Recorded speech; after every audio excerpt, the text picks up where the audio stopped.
Northwest geopolitical zone, an absolute titan of commerce, culture, and capacity. Spanning across legendary plains of the ancient trading gates of Kano and Kaduna to the agricultural heartlands of Katsina, Sokoto, and Zamfara. This region is the literal engine room of northern prosperity. With a population driving millions of microeconomies, the Northwest feeds the nation and anchors cross-border trade across the Sahel. But for decades, this economic giant was held back by the crumbling, bottlenecked ruins of its most critical transport spine, the Trunk A2 road. Heavy freight trucks stood stranded for days.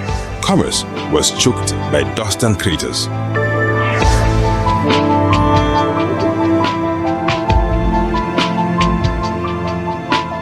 So if every day, those also are living here in Koningora and other places, what we face on this road, the number of accidents, the number of, the amount of delays that we experience here every day going to work and coming back is terrible. When I get to this place, I will be here for like 4-5 hours. Sometimes I will even park my car. Honestly speaking, you spend 3 hours to 4 hours because of the post roads and the bad roads. Armed robbers attack so many people. Our women, our... Today, under the decisive driving force of the renewed hope agenda, His Excellency Bola Ahmed Tinubu, GCFR, the master builder, has completely altered the status quo. The infrastructure monopoly has been broken, and in its place stands a revolution of rigid concrete. Be ready.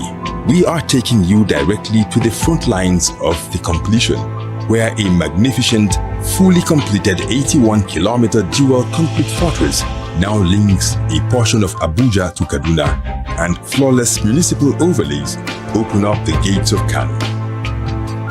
To the age-long forgotten Kaduna-Pambegwa Road, which is wearing a new look. This vital alignment connects people, economies, and much more to the plateau and beyond. Witness the dawn of a thriving Northwest. A 375.9-kilometer dual artery connecting the heart of Nigeria's federal capital to the ancient commercial nerve centers of the north. For decades, the Abuja-Kaduna-Zaria-Kano Expressway has been more than just asphalt and aggregates.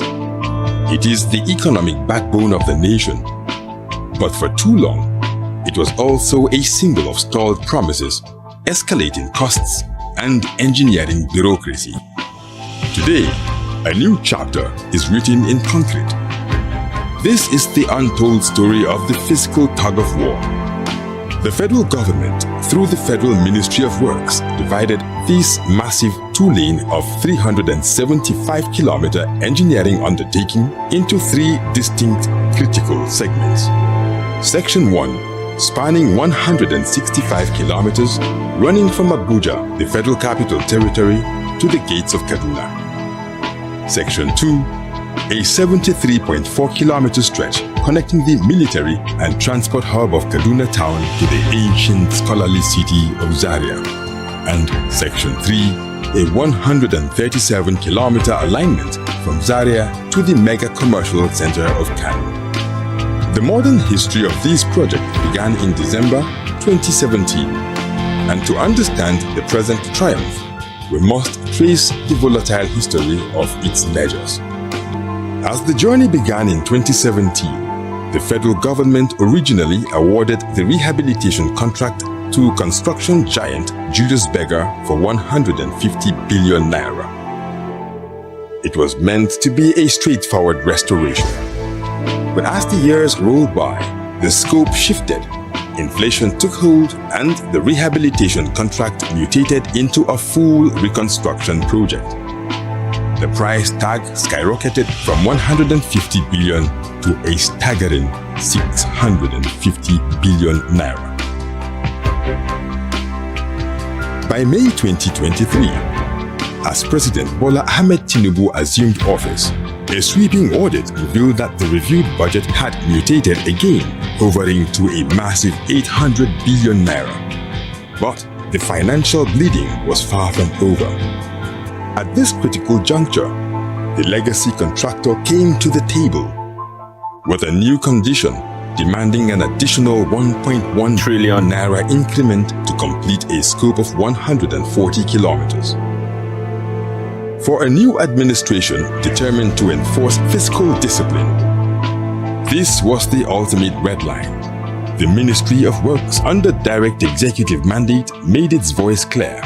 The era of infinite contract augmentations was over. For 12 grueling months, intense negotiations echoed through the halls of the Ministry of Works. The contract with Julius Berger was terminated. But this wasn't an admission of defeat. It was a strategic pivot. The Federal Ministry of Works did not just re-award the project. They re-engineered its entire commercial DNA. They expanded the total scope of work by over 30%, breaking the monopoly and dividing the corridor into a highly aggressive, localized execution plan to a total reviewed cost of 759 billion naira. It's a promise we made to the people of this country. It's a promise we made to Mr. President of this commitment, the project and the commitment. I've never seen a man with that kind of courage. And today, Mr. President, your courage is producing results in building of roads, not construction of roads. This project, the first project, 252 billion, is made up of about 118 kilometers of roads, 86 kilometers of concrete, 17 kilometers of wearing course in Kano.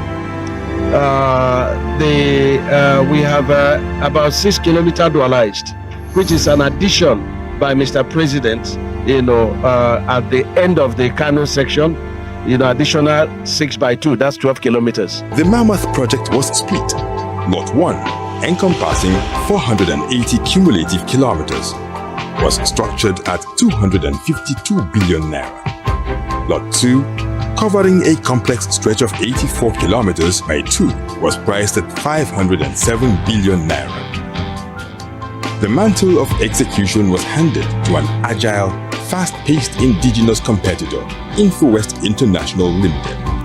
In due course, with the help of the Minister and security forces, we will also work on this area at night to enhance our speed, to make it faster, to deliver this project in the record time that they've been requested from us. The clock began to tick. The contractors promised delivery of the first critical lot in 14 months. But true capability does not wait for deadlines. In an unprecedented display of day and night engineering momentum, InfoWest shattered expectations, defying historical trends of delays and stall tactics. Under the administration's strict directive, Lot 1 was completed in just 13 months, ahead of the scheduled 14. The road that once held a nation captive to gridlock has been broken, rebuilt and delivered in record time. Looking precisely at what has been won, this is no longer a blueprint on a minister's desk. This is a physical, heavy-duty reality on the ground. Before now, a lot of people were complaining, particularly the opposition. They were saying that this road is not going to be done at all. There were a lot of noise everywhere. But today, that noise has been silenced by Mr. President.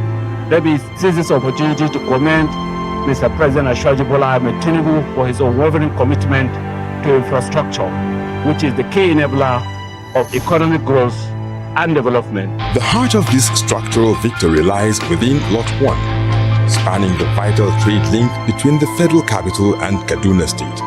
Here, InfoWest has poured a massive 40.5-kilometer dual carriageway stretch, culminating in an ultra-durable 81 kilometers of combined lanes. This entire section has been constructed using state-of-the-art continuous reinforced concrete pavement (CRCP). It is a rigid concrete fortress built to withstand decades of heavy axle loads without buckling. But the engineering triumph extends concurrently to the northern terminal. In Kano, the completion is absolute. A 17-kilometer asphalt section has been laid to tie the corridor directly to the main Kano-Zaria highway. Furthermore, another 12-kilometer dual asphalt overlay has been fully completed and marked across another critical municipal zone, bypassing urban bottlenecks and easing traffic into the ancient city's industrial markets. With Lot 1 completed ahead of schedule, the focus of this grand national project shifts entirely to the next phase. The Federal Ministry of Works has eliminated all administrative bottlenecks. The machinery remains active, the supply chains are locked, and the countdown has officially begun. The second grand section of this historic project is operating at full capacity. Every worker, every engineer, and every piece of equipment is working towards a definitive deadline.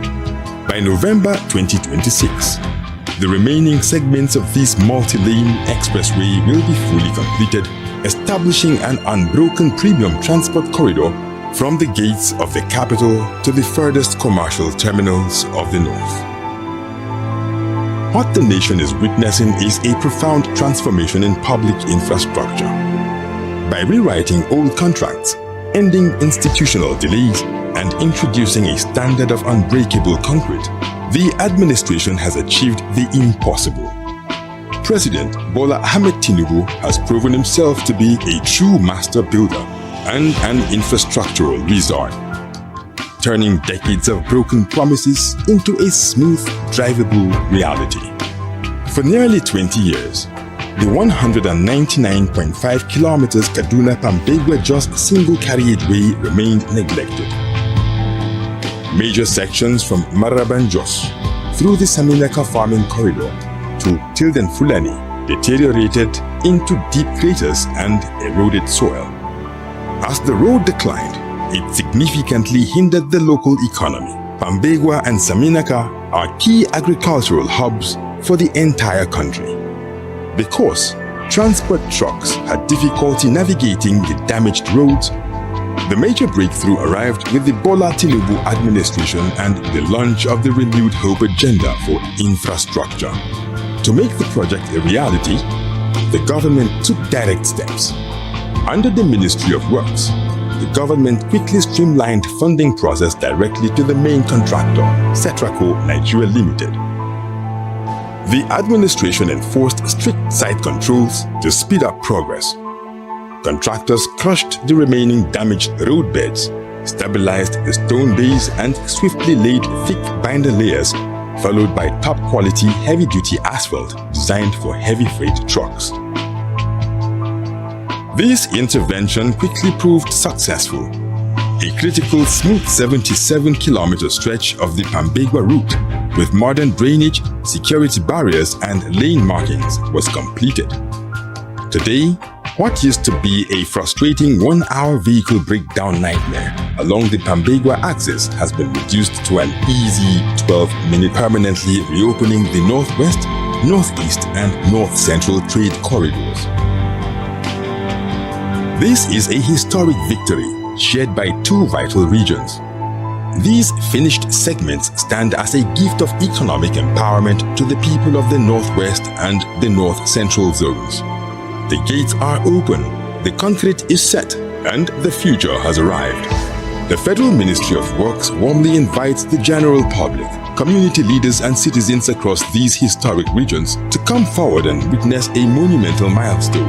I want to give my thanks to the President of Federal Republic of Nigeria, Ahmed Bola Tinubu. I want to appreciate them for bringing this project. It's a vision. I will say thank you to Mr. President. The people of this land has no other choice, has no any other person to choose apart from him coming to December. Come and see the President of the Federal Republic of Nigeria, President Bola Ahmed Tinubu, GCFR, officially commissioned these transformative historic lifelines. Witness the dawn of a new era, a testament to engineering, resilience, fiscal discipline, victory, and a nation finally on the move.